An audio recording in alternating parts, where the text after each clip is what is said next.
Hello everyone, I hope you're all doing very well. Honestly, I'm very happy. I'm happy for several reasons. Partly because the crops here at home are doing very well. I hope to be able to share them with you at some point to show you a bit. And right now, what makes me very happy are these radishes here. I just harvested them. I'm just coming back from harvesting them. And as you can see, the color is spectacular. They have a very nice tone, more red than pink. The taste. As for the taste, what can I tell you? Well, if you look at them inside, they're very even. They have a quite nice white color. It's a good-sized radish. The taste is very good. They're not too spicy. The spiciness is barely noticeable. And in terms of texture, they're not fibrous at all, partly because they're also very fresh, just harvested. And well, what's the idea of this video? The idea of this video is to share with you the complete process. From soil preparation, planting, thinning, the care given week by week to reach this point. To reach the harvest. This is the first harvest we're doing. There's still a lot left to harvest. And well, let's take a look then. And well, the first thing is soil preparation. Actually, we're not going to worry too much about the soil. Radishes will grow well in almost any type of soil. Soil preparation basically consists of what you're seeing there, loosening the soil a bit and removing any solid obstacles like a stone, a piece of wood, or any small log that might affect the growth of the radish, right? The next step is to make raised beds like the one you're seeing in the image. Well, the ones we made are about 80 centimeters, at most 1 meter wide, right? And, well, we make a path in the middle. We do it this way because we're thinking about the future when we have to weed, thin out, or harvest, so we can move around the crop without any issues.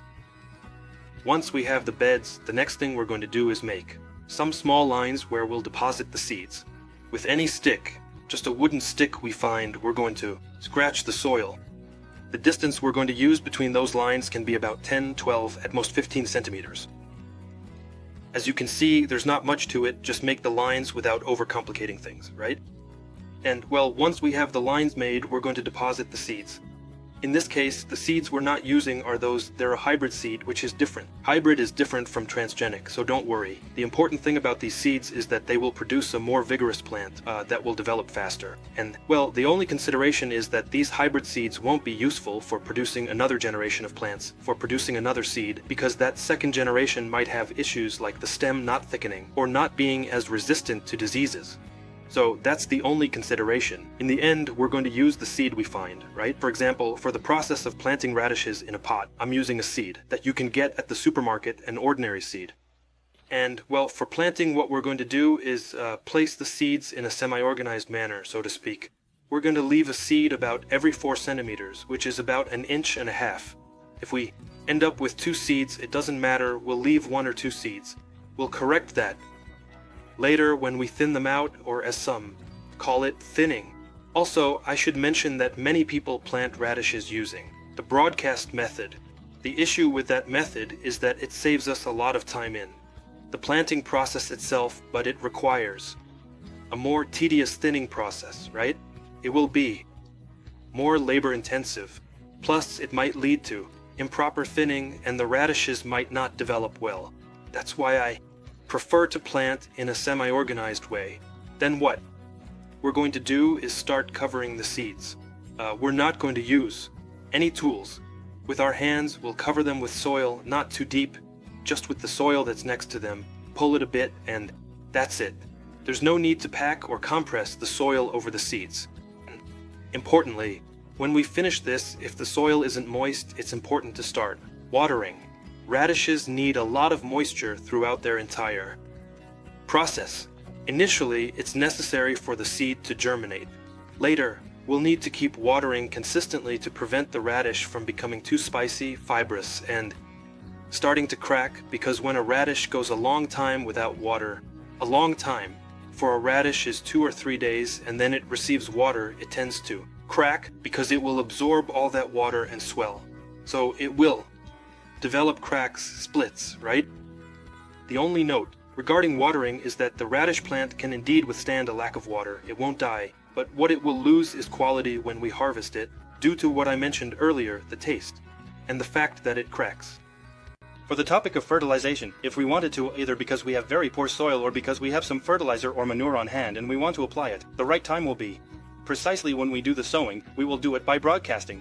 In our case, what we use, because it's what we have, is a 12-11-18 fertilizer, which you can also find similar products in the supermarket. So, for that reason, you don't have to complicate things too much and it's not essential.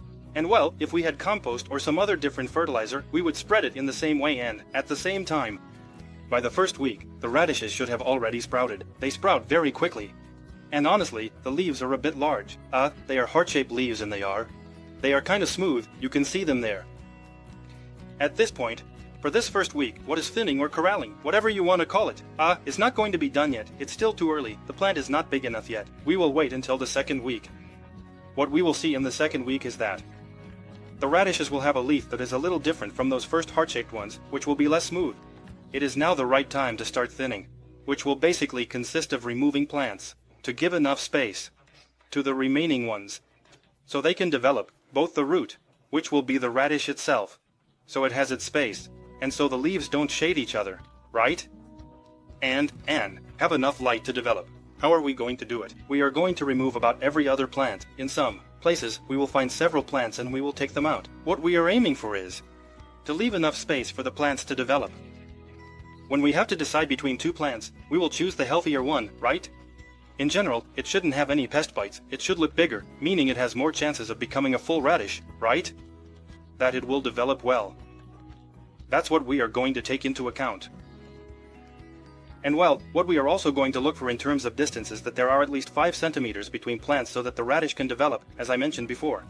Well, those radishes we pull out might tempt us to plant them elsewhere, but the truth is that radishes do not tolerate transplanting at all, which is why we don't use seed beds. It's preferable to use new seeds and make use of the space, so we don't waste time transplanting those radishes we pull out.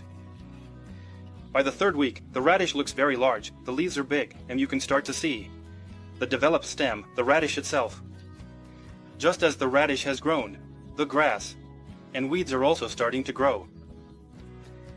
As long as those weeds aren't taller than the radish, there's no need to remove them. In my opinion, it's a waste of time to clear the weeds from the field.